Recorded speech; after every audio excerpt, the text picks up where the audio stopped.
Alright, ladies and gentlemen, I'm here on the Ncaa, and I'm here to recap second game of the day of the NCAA tournament. We got our first upset of the day. Number 12 Colorado State over number 5 Memphis with a big second half.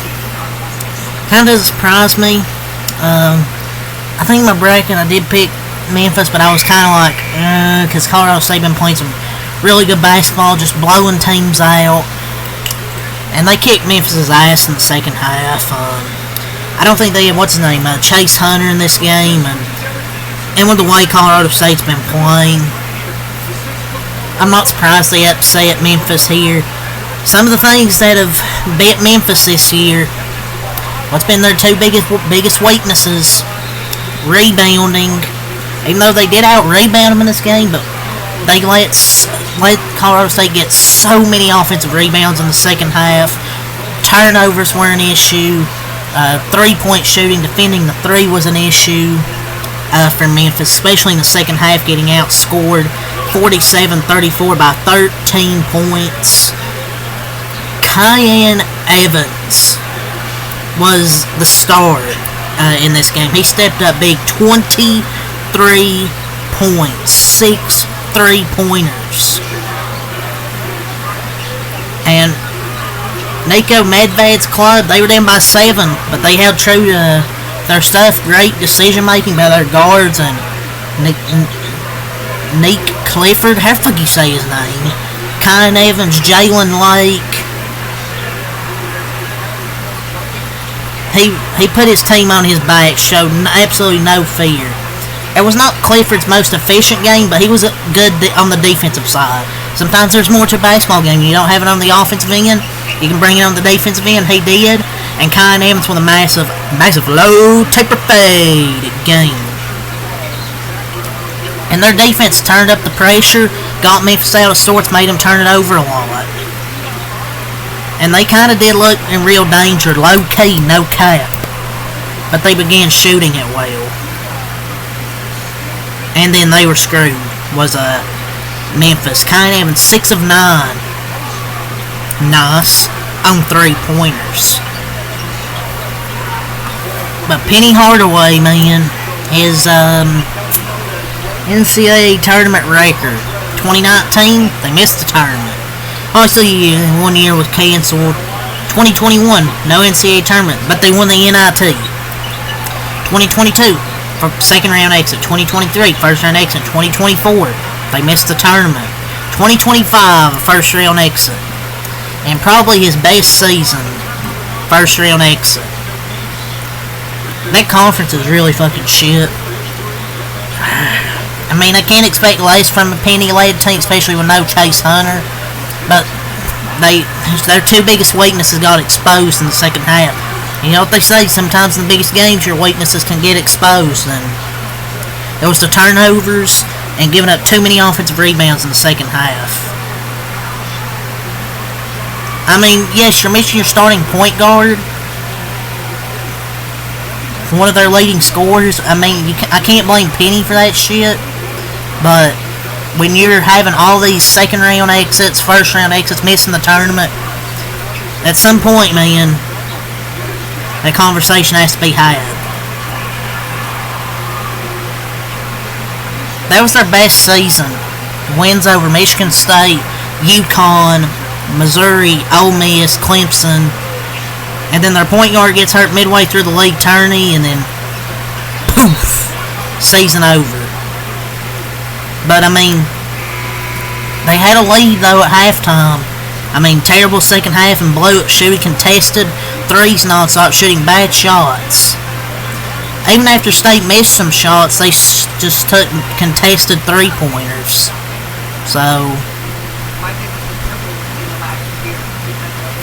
yeah, big time game from Ncaa Evans. Ncaa Clifford, I don't know how you say his fucking first name. I'm not a part of the nerd community. 14 points, 6 assists, 8 rebounds. He did not have his most efficient game, but he has a winning skill set. He defended hard the entire game. He hit the glass and found the open man, got himself to the line. So, he didn't have an efficient game, but he played a good all-around game. Jalen Lake with 14 points. Jalen Crocker Johnson, 12 points. 4 players in double figures there. And Mbemba, 8 points. And 26-9, Colorado State going to the round of 32. They shot 42.1%, 24-57. What's most of their field goals? 3-pointers. How'd they win? Threes. 11-30, 36.7%. And getting offensive rebounds in the second half and defending, forcing turnovers. And making Memphis take terrible shots.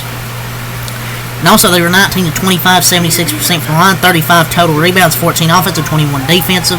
Shared the basketball much better than Memphis, 14 assists, 1 block, 8 steals, 9 turnovers, 13 personal fouls. 29-6 Memphis. Season over Dane Danger, 22 points, 12 rebounds for Dane Danger. And he scored 22, but how many points did he score over the final 12 minutes? 0.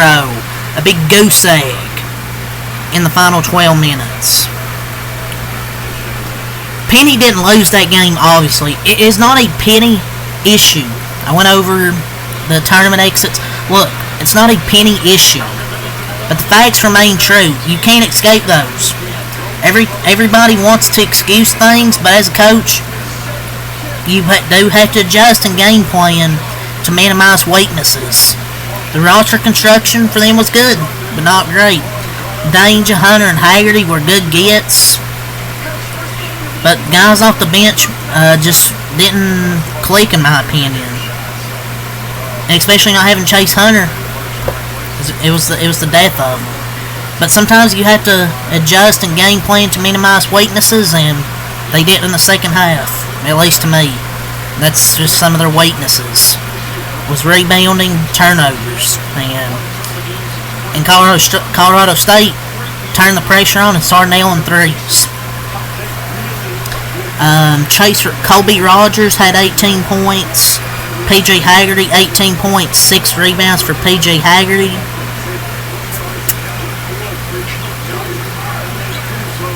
He was ass in this game, man. PJ Haggerty, complete trash.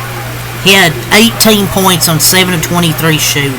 He's been good this season, but today he was complete trash. Cisse, 3 points, 11 rebounds. PJ Carter, 7 points. Okoji, 0 points. Jourdain, 2 points. But outside of the 3 scores here, and one of them was inefficient. And PJ Haggerty, just nothing much else you can do without Chase Hunter in this one. Memphis shot 42.4% from the field, 25-59. 6 of 23 from 3, 26.1%. 14 of 20, 70% from the line, 44 total rebounds. 19 offensive, 25 defense, 8 assists, 6 blocks, 7 steals, but 16 turnovers really hurt him, and 20 personal fouls. So Memphis' season, down the drain with a terrible second half performance. A great win for Colorado State, man. That's another 12/5 upset. We had 12/5 yesterday, 12/5 today. I mean, I don't know what it is with them 12-5 matchups. Seems to always happen every single year. But Colorado State's been playing really, really good basketball heading into this, so I'm really not surprised.